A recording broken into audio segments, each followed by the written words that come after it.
buongiorno. Io sono Giada Tasinato e questo è il nuovo numero della serie di articoli appassionanti firmati Passione Antiqua, il negozio di antiquariato della mia famiglia situato ad Abano Terme. Questo mese andiamo a conoscere una delle vetrerie più storiche di Murano, la Arte Vetraria Muranese.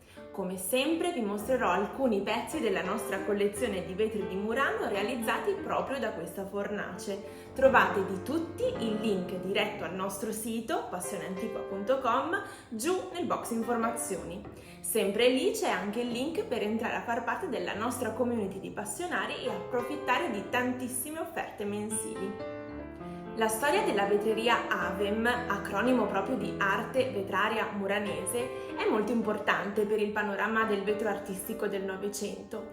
Infatti rappresenta una delle esperienze più coerenti nella transizione dalla tradizione storica di Murano a una sensibilità più moderna e sperimentale.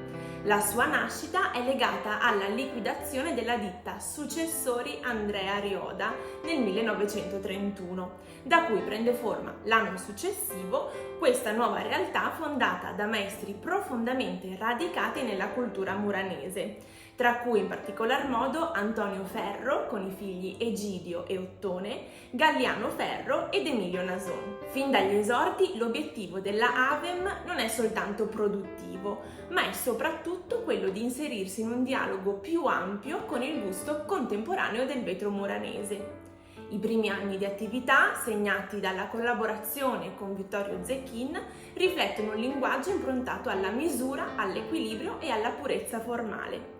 Perciò le forme sono appunto essenziali, le proporzioni molto attente, le superfici controllate.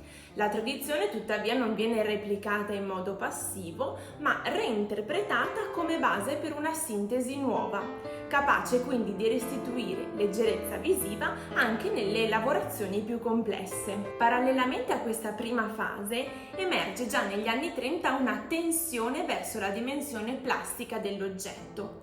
Il vetro, pur mantenendo il proprio legame con la funzione, inizia ad essere concepito come materia senza uno scopo pratico preciso, ma bella perché è capace di occupare lo spazio, di definire volumi e di suggerire movimento. Questa apertura segna l'inizio di una sperimentazione che si svilupperà in modo più evidente negli anni successivi, con l'ingresso di Giulio Radi alla direzione artistica. La ricerca proprio di Radi si concentra sulle potenzialità vere del materiale, sulle reazioni cromatiche, sugli effetti generati dall'introduzione di ossidi metallici e da metalli preziosi. La superficie del vetro quindi si anima, si stratifica e diventa luogo di profondità e vibrazione luminosa. Con il dopoguerra la produzione di questa fornace si apre ad una pluralità più ampia di linguaggi. Da un lato si sviluppa una ricerca sempre più sofisticata sulle tecniche, con un'attenzione particolare alla sovrapposizione dei colori e alla costruzione di profondità visive.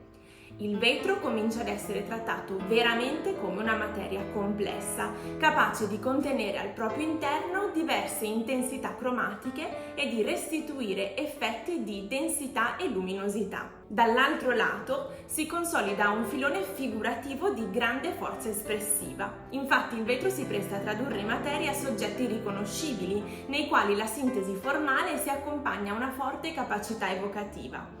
Le figure, sia animali che umane, vengono costruite attraverso un equilibrio delicato tra astrazione e riconoscibilità e le proporzioni, le inclinazioni e la distribuzione dei volumi suggeriscono movimento e vitalità, pur all'interno di un materiale comunque per sua natura statico. Uno degli ambiti più affascinanti della produzione AVEM è quello delle sculture legate alla tradizione delle maschere e delle figure della commedia dell'arte. Venezia, con la sua storia e il suo immaginario, è il luogo naturale di questo linguaggio e Murano ne diventa il laboratorio materiale.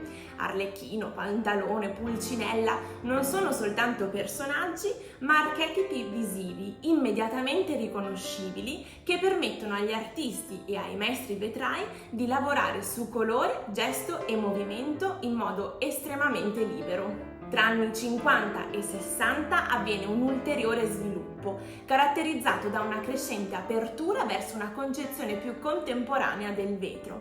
In questo contesto si inserisce con particolare evidenza la figura di Anzolo Fuga, nome già noto nel panorama delle arti vetrarie e attivo anche nelle Biennali di Venezia. Il suo contributo all'interno della AVEM introduce un linguaggio che supera definitivamente la distinzione tra oggetto decorativo e ricerca artistica.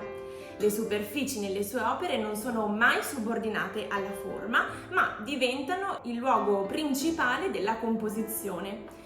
Così, attraverso l'impiego di morrine, paste vitree policrome e accostamenti cromatici audaci, il vetro si struttura come tessuto visivo dinamico, attraversato da ritmi, contrasti e profondità. Riletta oggi, l'esperienza della arte vetraria muranese, fornace ormai non più attiva da tempo, appare come una delle più significative del Novecento, grazie alla sua capacità di muoversi con coerenza tra rigore e sperimentazione, tra controllo formale e libertà creativa, mantenendo sempre una forte identità.